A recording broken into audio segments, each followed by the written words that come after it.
right, today we're taking a look at Gruul Ponza. This is an archetype that precedes me as a YouTube content creator and pretty much as a Magic the Gathering player in general. But, you know, we get to do a little bit of a history lesson here. I'm sure that many of you guys grew up while this was a force in Modern. But yeah, in general, Gruul Ponza going to be dealing with some mid-range land destruction tendencies. We're going to be running things like Karn so that we can Karn liquid metal coating our opponent wherever that is. We have protection for ourselves with the One Ring as we look to play Stone Rains, recur them out of the graveyard with 6's retraceability, and then just generally control the game with a lot of removal via our Fury. And we also want to make sure that our opponent's lands, in addition to being destroyed, are unusable. We'll be playing 4 copies of Blood Moon as well. And basically the idea is to rush through all of these constricting effects as soon as possible. So turn 1 Utopia Sprawl into turn 2 Blood Moon going to be really nice for us. Turn 2 Stone Rain just as good. And then a turn 3 Karn into finding liquid metal coating. Turn 4 starting to get that lock online is going to be really good as well. If our opponent puts creatures forward, Fury and Lightning Bolt are going to be able to deal with those. If they stand back and try to use spells to deal with what we're going to do, well, we have Deathrite Shamans. We have 6 to reuse those spells that they might counter or remove. And hopefully we'll have game against a lot of different type of archetypes. I guess also in terms of the Utopia Sprawl, we do have a Mana Acceleration in Delighted Halfling as well. Delighted Halfling is even better in this context because we have both a 3-mana legendary and a 4-mana legendary that we want to use. And I guess also the One Ring counts as one of those as well. So a lot of usage for our early ramp. This deck can also do some pretty nasty things when it comes to land destruction via 6 as well, because we're able to... Oh, sorry, it's not 6 that does that. It's Karn finding Crucible of Worlds that allows us to recur a Ghost Quarter out of our graveyard. This one of allows us to destroy any land, basic or non-basic, and then the opponent whose land we destroy gets to search for a basic. And so if we can Ghost Quarter them, recurring it out of the graveyard, and eventually run them out of basics, well, they'll either have only mountains with Blood Moon, or they'll just fail to find and we get to take out all their lands. So Ponza, land destruction, however you might want to call it, should be a fun archetype to play today. I hope you guys enjoy this one. If you have any comments on the history of this deck, I'm always looking to learn more. But for the most part, we're here to play the deck today, and hopefully we'll do it well. This is Gruul Ponza. Hope you guys enjoy. I'll see you in round 1. This episode of Full Control MTG is brought to you by Patreon and your viewership. If you want to support the channel financially, the Full Control MTG Patreon is the best place to do so. With the Shockland tier, you get access to videos as soon as they are recorded and edited. Don't wait to get your hands on another Full Control MTG deck list. Otherwise, it's your support for the channel that keeps me going. Thanks for being here and enjoy the video. Alright, first round, let's go. This hand's got early acceleration into a Karn or One Ring. It does not have the early land destruction things that we do want to be working with, though. I can keep it. I can also not keep it. It's up to me. I think with me going first, it would be nice to get a turn 3 Stone Rain, but I think for now, we'll just keep a hand of 4. Keep it simple, and just say go. So, Deathrite Shaman, probably the better of the cards. We do have the ability to hit both ours and our opponent's graveyard, especially with this Windswept Heath that's coming next turn. Watery Grave, will that be to remove my Deathrite Shaman? It will be a Thoughtseize. Okay, so I'm glad that I wasn't doing any sort of land destruction. They would have been able to take that. Now we just have to see what they choose between Karn and the One Ring. Both are going to be good for me. They take the One Ring. And so now I can fetch out a basic green, and then I can hit them with a Blood Moon. All right. And Deathrite Shaman will need to exile a land from the graveyard here. Let's make a green, and how about a Blood Moon? So they only have 1 mountain right now. Can their deck function? It looks like they are on blue-black. That swamp is a little bit tough here. I think I can attempt a Ghost Quarter here pretty soon. Utopia Sprawl probably will be my choice here. We'll make another green since that's the more important color right now. Next turn we have a Karn and we can start taking out lands. Commercial District seems good. Here's a Karn, but we actually want to make sure that we use all the red mana for Karn.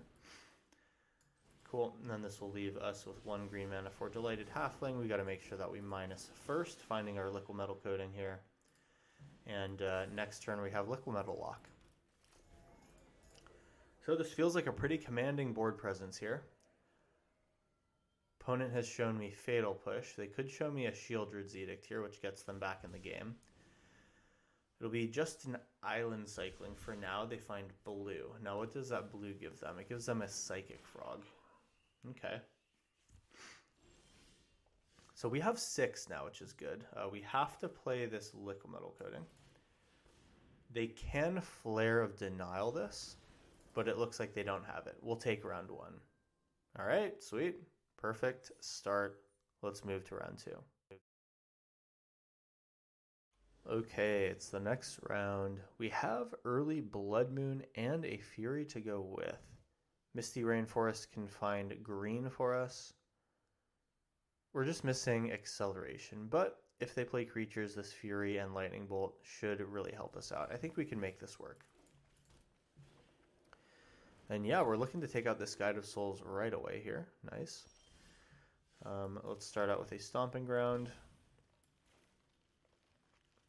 I think I'm interested in bolting this right away, but we could also Fury next turn if they give me a reason to. Let's pass and Lightning Bolt in response to whatever they play next.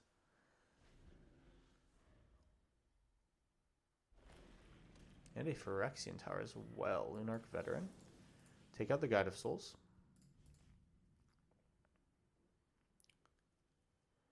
And I think specifically with Phyrexian Tower,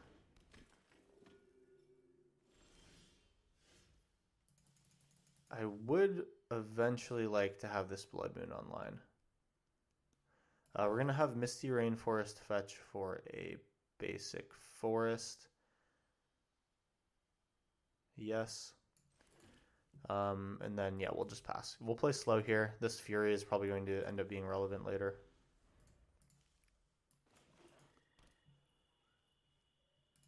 Three mana, what do you play? This is a deck that's a really good candidate for my Fury to go up against. We love to see that. Phyrexian Tower gives them access to 4 mana here, which is a little bit scary, but I think it's all right, actually. So we'll take our Misty Rainforest. We will go get a forest. I think I'm a little bit worried about just slamming Blood Moon here. It doesn't really feel that great, but it is pretty much the only turn 3 play I can make. All right.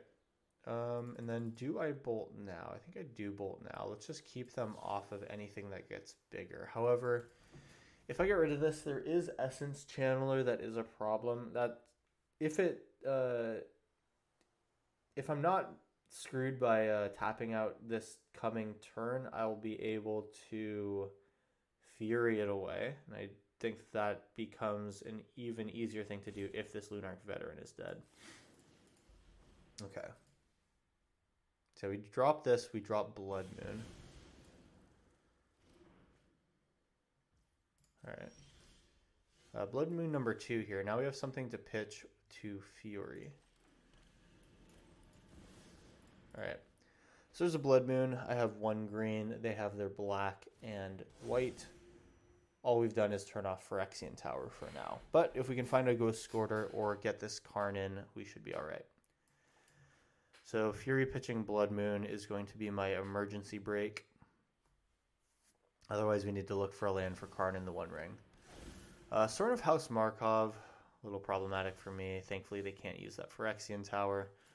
We'll go Utopia Sprawl on our forest, making another green. Now we're set up next turn for Karn. Do I want to kill a Sorin?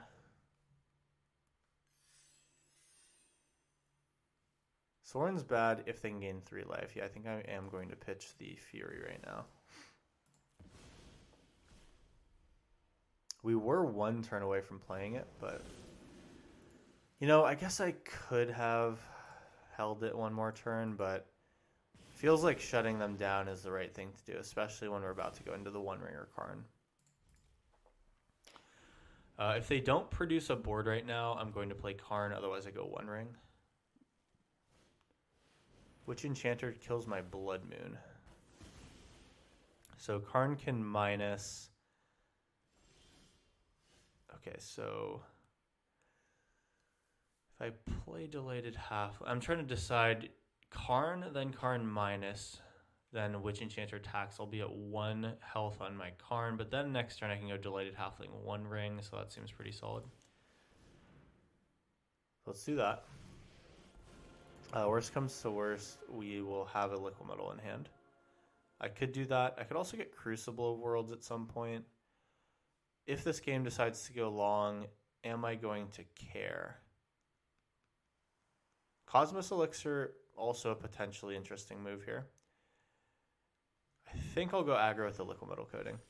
Very close second was Cosmos Elixir because that plus the One Ring is really nice. All right, so there's Sorin. Sorin comes back.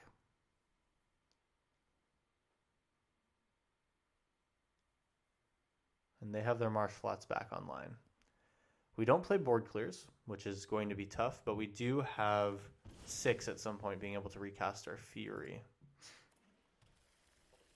And that will really be a big point for us. Luminous Phantom, they cannot extort, they cannot flip their Sorin. Karn will go to 1. Alright, so Wooded Foothills is great. We'll use that to fetch another green. Well, actually, you know, at this point, it might be a good idea to get a red. We'll go One Ring. We're going to Karn plus the One Ring. And then we'll play a Delighted Halfling. Hopefully this should be enough to keep Karn alive.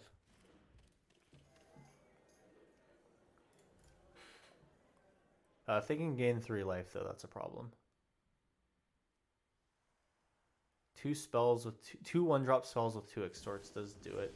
Solitude. Exile my One Ring, that's tough. Okay, so now we definitely lose Karn. And now this is a situation where I feel bad for not taking Cosmos Elixir. But it's okay. We can draw Fury at some point. And once we draw Fury, we are in a good situation. 5 mana out of them, though.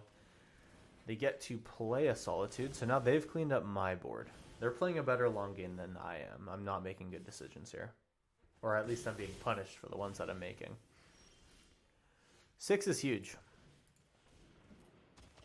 So we can recast Fury next turn. There's Liquid Metal Coating.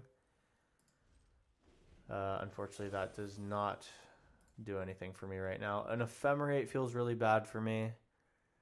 Sorin flipping feels really bad for me, which actually is going to happen. But they can't attack the Solitude unless I have my 6. Even if they want to kill my 6, they can in a number of ways, basically, is what I'm saying.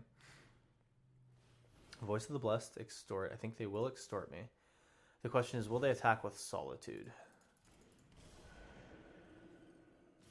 That makes sense. So we definitely are trading here. They will have gained 4 life, right? So just the -1 will kill my 6. All right, fine. At least we get a trade of Solitude for that. Doesn't feel great, but it's fine. And that Voice of the Blessed gets really big, doesn't it? Not good, not good. Well, opponents played a really good game here. And now they have a 6/6 in the air. And that's something that we are going to have a hard time dealing with. Deathrite Shaman. All right.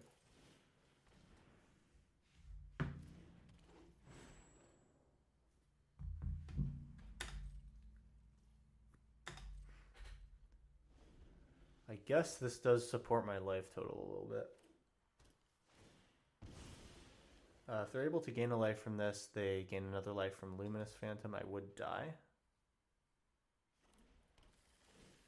Alright, just to surveil. I think my Deathrite Shaman will survive.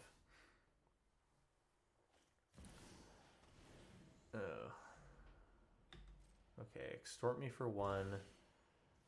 Then Phyrexian Tower kill something. Yeah, they're going to be able to kill my Deathrite Shaman. Man. So they kill my Deathrite Shaman, flip a Johnny, minus run Sorin. I think I'm dead. Okay, they did not need to do that, but okay. So attack, kill the cat. Yeah. Oh, this is nice. They can even activate the food too. Okay, yeah, so if they had just not Sorined, they would have killed me, I think. I mean, pretty well put together deck here. I do like the combo of the dual colored planeswalkers. Sorin and Ajani were definitely strong in their own decks, but we're not really seen together very much. We'll go Voice of the Blessed to 10. That thing's getting large. We'll take 11. Really nothing in my deck prepares me for surviving this next turn. I guess I can gain a little bit of life, but really that doesn't do much. We can exile their Sorin.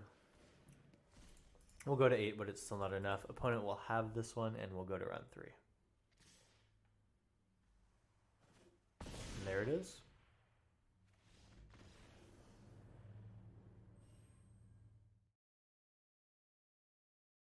All right, let's go. A lot of Stone Rain in this one. They go first, though, so that's a little bit awkward. If I draw some more lands, though, like we can recur Stone Rain through 6, which would be really cool. And we can even deal with creatures with Fury. I think this is an okay hand to keep. It's very risky, I'll give you that much, but, you know, maybe this will work.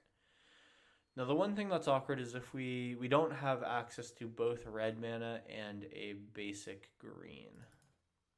That's a consideration for later, though. Delighted Halfling, I guess, can be my green if I need to really jam a Blood Moon. Darkboard Pathway, what's going to happen? Well, it looks like I'm going to get my Delighted Halfling here.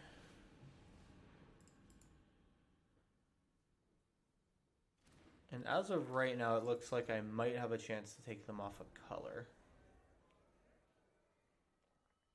Which is what I'll do. Dark Rit, uh-oh, what are we doing?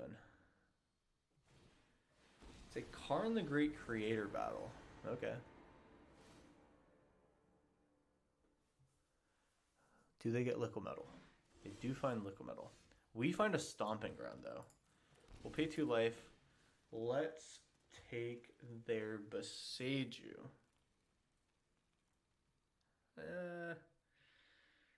Yeah, they're likely to have a 3rd land, though, which means I'm going to lose a land. But then I can Stone Rain again, and then that's okay. But then they'll have a Liquid Metal on board. I think we might just lose this one from being on the play. All right, in their deck, what do they care about more? They probably care about the black mana more. We'll take out the Pathway.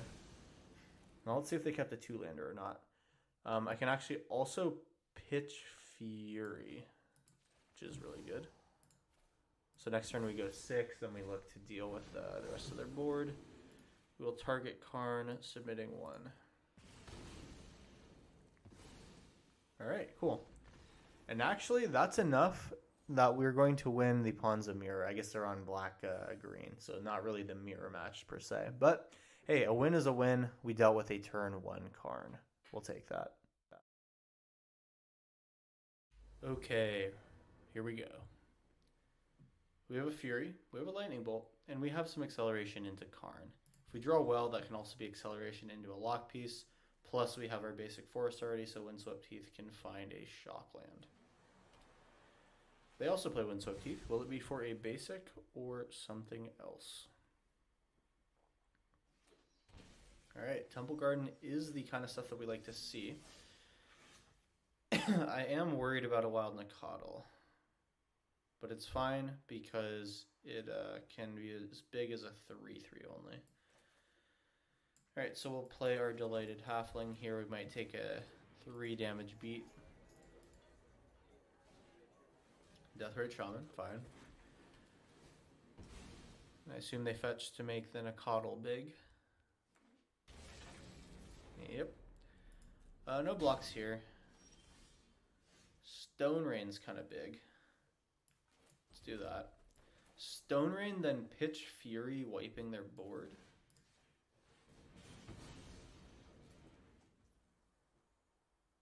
Yeah, alright. I'm in.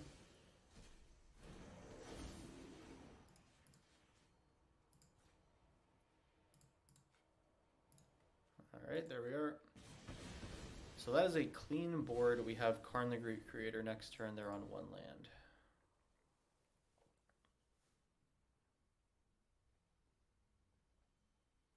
This deck should play a lot of 2s.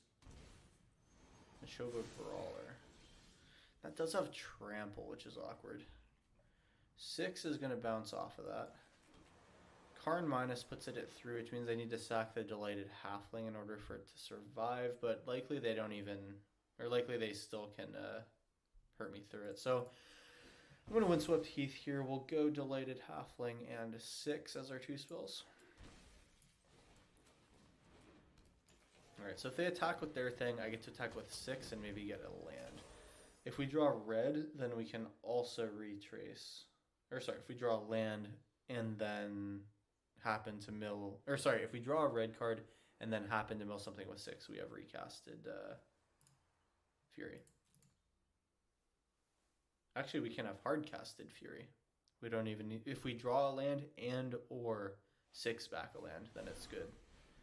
Hooting Mandrills, oof. Alright, just a Deathrite Shaman. I like it. And a Karn. I like that too. I think I go Karn here. We've been making some choices in the past towards the Liquid Metal Coating aggressively. I think Cosmos Elixir is actually a pretty solid choice. Also the One Ring. I think I'll start with the One Ring. 6 unfortunately can't attack. So we do not have a land in hand. Another Neshoba Brawler. I think Karn eventually is going to die. So this is a fine block. We can actually trade for it.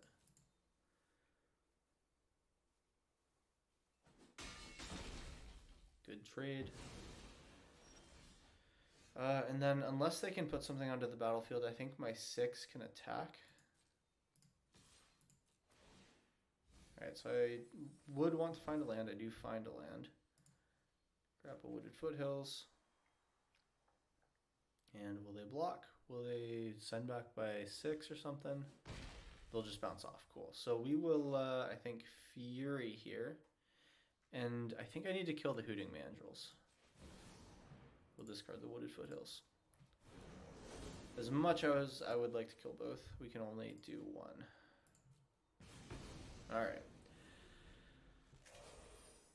So now even if they kill my 6, I have backup, which feels good. We're in a very perfect situation here. And we can actually even recast something else here, which is nice. I will Fury and 6 attack. Another Fury hits the bin. Another Wooded Foothills, huge. They will block the 6 once more. I get to deal some Fury damage. I mean, I guess now is a good time to also go back with another Fury. You could also get another Karn. This time Karn can go get Liquid Metal Coating, and then I feel good about that.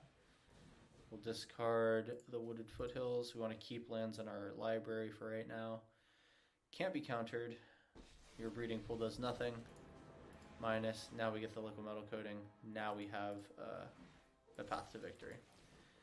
Cool. So some better decisions than I've been making in the past with, you know, just actively going to get a Karn here.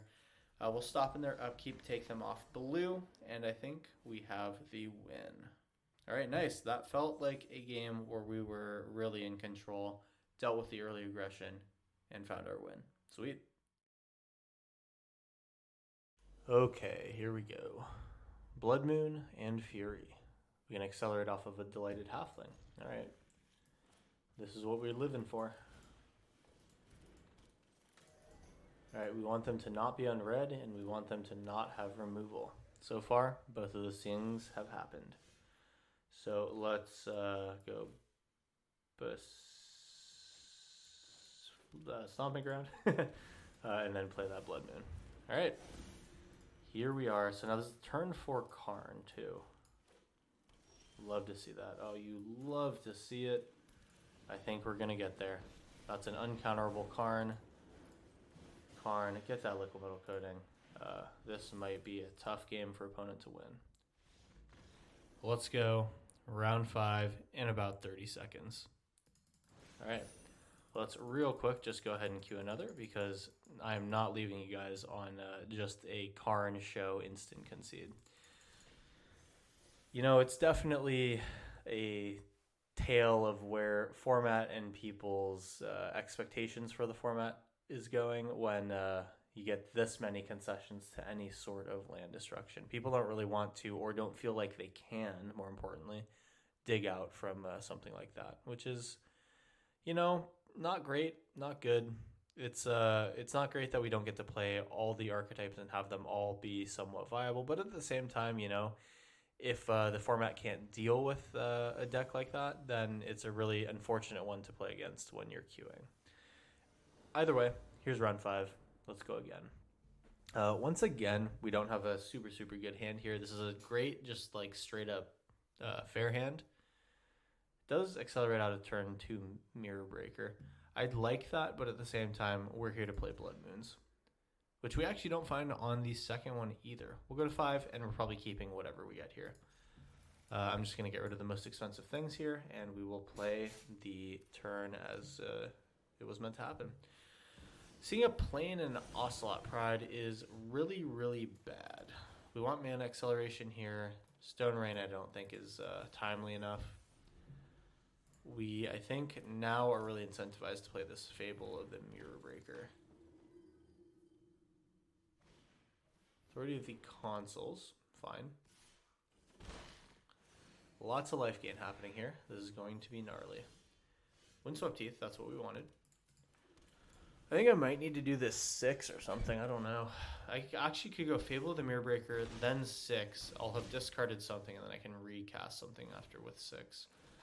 That is if we're not dead yet. Here's Windswept Teeth. Let's find a basic red. Not that it matters. We'll get basic green here, I suppose, then. Let's play the Fable first. It represents more creatures, though that does represent life gain for them. It is going to have to be like that.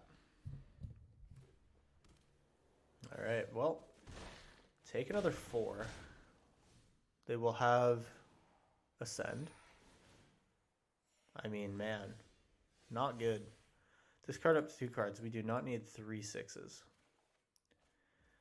Utopia Sprawl, Delighted Halfling. Well, this Utopia Sprawl is effectively free. And then do we go Fable or 6? We didn't draw land, so I think we go Fable. But at the same time, if 6 can attack, that's really good. We'd be getting back Stone Rain, I guess, is our card. Yeah, I don't think that that's very good. Here's another Fable. All right, well, we finally have a blocker. That's super huge. We can't effectively attack here. We need to turn off the Soul Warden and Ocelot Pride attacks. And why not? They just have a Guide of Souls. And another Ocelot Pride. It's over. All right, well, it looks like we're getting the absolute highs and lows here.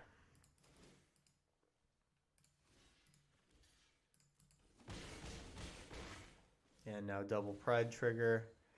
It's absolutely nuts. Let's just get 6 energy right now. Oh, yeah. I actually did play a version of this deck a while ago, back when 3 Tree Battalion came out, which is a really fun one. Yeah, sure.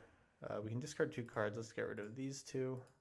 This is a deck that probably would benefit from some sort of board wipe right now, but it is what it is. Here's a 6, and we can get back a Delighted Halfling.